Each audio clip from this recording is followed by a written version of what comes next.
Now, my results are not statistically significant, but I have summarized several trends that I found in the positive and negative attitudes, changes in attitudes. And I will expand on these points separately, but I divided it into three categories. There's the importance of science, comprehension and apprehension, and last, scientists. So first, the importance of science. The first statement, the most interesting trend was observed in response to this statement. The science instruction that I have received will be helpful for me in the future. So if the program was successful, let's see if I can figure out how to use the thing. Okay, yeah, so if the program was successful, there would be a decrease in students disagreeing and an increase in students agreeing to the statement. And the observed trend is the increase of students strongly agreeing that science instruction they receive will be helpful for them in the future. And there was an increase of 30% to 45.7% in that strongly agree category.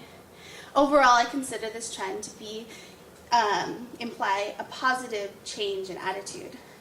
Now, my second category, comprehension and apprehension. There were several interesting trends that I observed in this category. First, in response to the statement, I usually understand what is going on in science class. Once again, if the program was successful, there would be fewer students disagreeing and more students strongly agreeing to that statement. As you can see, the trend is that more students agree that they usually understand what is going on in their science class. That's positive. And I mean, nearly 70% of the students either agreed or strongly agreed in the post-survey. Now, a second statement in this category was doing science often makes me feel nervous or upset. Now, a successful program should result in an increase of disagreement, more students disagreeing that science makes them upset. After the program, the trend was that fewer students reported feeling nervous or upset. And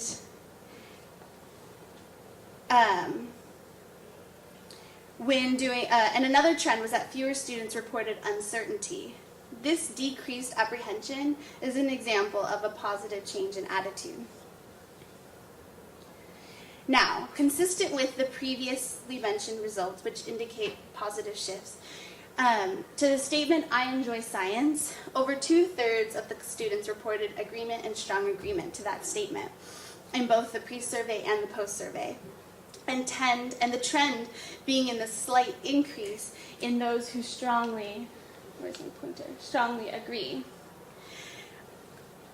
However, despite these positive trends, there was no change in students reporting to be good at science. So the graph right next to it, there's my thing. As you can see, an overwhelming majority of the students were unsure of where they stood at science and their performance level. Although this is unfortunate, this finding provides a great deal of insight on where the program needs improvement. The program teachers need to develop more ways to give feedback on student work, and in order for students to gauge where they stand on performance and their skills. It is possible that if the students perceive themselves to be good and better at science, they might overall have a more positive attitude towards science. So the last category is that of scientists, and the following two statements resulted in student responses that I did not anticipate whatsoever. First being, working as a scientist sounds pretty lonely to me. So a successful program should result in more disagreement to the statement and less agreement to the to students thinking that science work sounds lonely. However, this was not the case, as you can see. After the program, the trend was that more students reported strong agreement working as a scientist sounding pretty lonely. This was, however, only a 7.7% jump to 19.1%. A tiny percentage, but still important to analyze. Now, the next statement, studying hard in science is not cool to do. And once again, a successful program should have resulted in more disagreement. However, the trend was of more students unsure about whether or not it was a cool thing to do, and more students reporting strong agreement. So a slight jump from 2.6 to 2.10. Of course, in both of these statements, there was no majority response, and the interesting trends only consisted of a small percentage of the student responses. However, these trends are important to take note of and consider when evaluating the program. So just to recap, there were trends that indicate positive changes in attitude, and those were in the categories of importance of science and student comprehension and apprehension. There was the shocking negative trends about careers in science and studying hard in science, as well as high degrees of uncertainty in being good at science. Overall, the trends that I have discussed with you all today imply that 4 weeks of inquiry-based instruction does influence some sort of change in attitude. And the students found science to be more understandable and less difficult, contributing to the overall enjoyment and appreciation of the subject. However, more professional development and training for teachers is necessary to influence greater positive changes in attitudes. The instructors of the Garden Science Program, were UCSC interns from the Environmental Studies Department with different levels of previous experience in teaching and pedagogy. At most, the structure of the program allowed for 2 weeks of group training, which did its best in the time allowed, as well as 4 weeks in which the intern was able to observe a more experienced instructor. But at the same time, they were all UCSC students. But research, a lot of research has noted that there's a need of a minimum of 80 hours of professional development in order to produce significant change in students' attitudes and performance. So I suggest the recruitment of interns and instructors coming from environmental education classes or having experienced courses in environmental interpretation.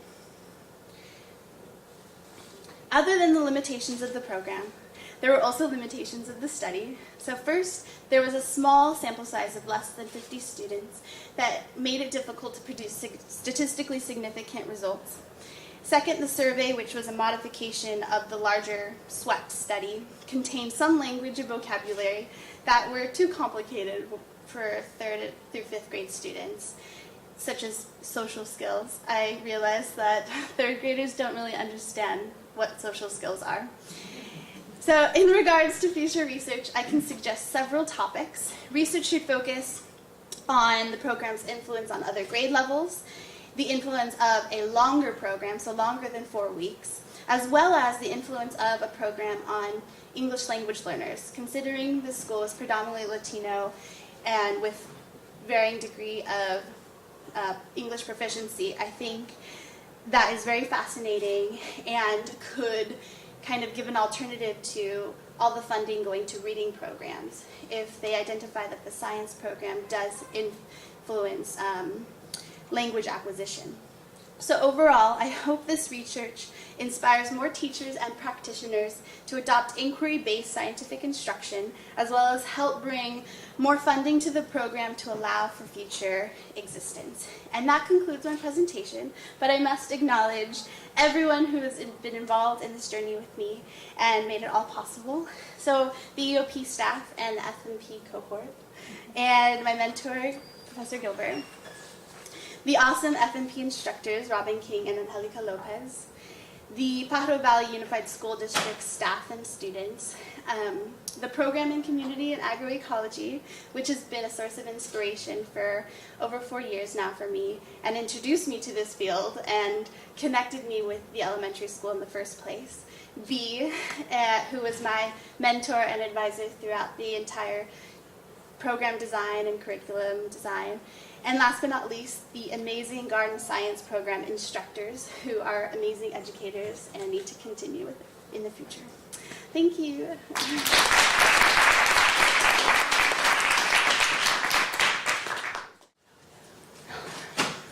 Thank you both for your papers. I wanted to ask a question that kind of connects them perhaps, because When you started talking about the Watsonville school where you did your study, you said that they were rated very low in science. I mean, they were rated low overall, and so their priorities were reading and math, and science was sort of marginalized. And it occurred to me that schools could take the same strategy that they're taking for music and putting it at 7 o'clock, so it's not interfering with other curriculum. And so I guess I kind of wonder, I guess it's more a question for Serena, like why music and why not all the other things that get left out because we don't have time for them, and what the motivation of students to make